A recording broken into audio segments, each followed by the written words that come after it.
ఒక్కసారి రాహుల్ కథ వినండి. ఈ కథలో మీ పిల్లల్ని మీరు చూసే అవకాశం ఉంది. రాహుల్ 8th క్లాస్ చదువుతున్నాడు.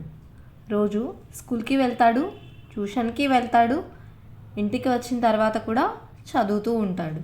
అయినా ఎగ్జామ్స్లో తను అనుకున్న రిజల్ట్ రావడం లేదు.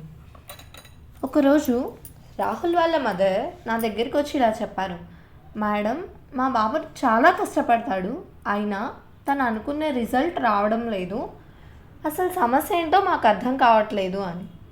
అప్పుడు నేను రాహుల్ని ఒక క్వశ్చన్ అడిగాను, నువ్వు అసలు ఎలా చదువుతావో చూపిస్తావా అని. తను చదవడం చూసిన తర్వాత అసలు సమస్య కష్టపడి చదవడంలో కాదు, చదివే విధానం కరెక్ట్గా లేదని అర్థమైంది. అప్పుడు నేను అతనికి చదివింది ఎక్కువ టైం గుర్తుంచుకునే memory techniques, correct revision plan, every subject ఎలా చదవాలో ఒక్కొక్కటి స్టెప్ బై స్టెప్గా నేర్పించాను. రాహుల్ కూడా కంటిన్యూస్గా వాటిని ప్రాక్టీస్ చేయడం స్టార్ట్ చేశాడు.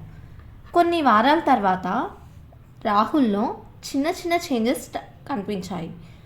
చదివింది ఎక్కువసేపు గుర్తుండడం, ముఖ్యంగా ఎగ్జామ్స్లో భయం తగ్గింది.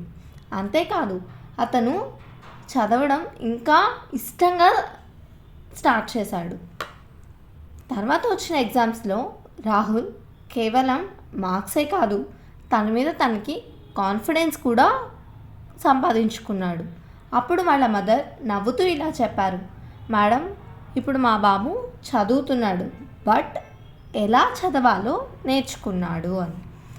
సో మీ పిల్లలు కూడా ఇలాగే ఎలా చదవాలో స్టెప్ బై స్టెప్ నేర్చుకోవాలి అనుకుంటే ప్లీజ్ డైరెక్ట్ మెసేజ్ మీ.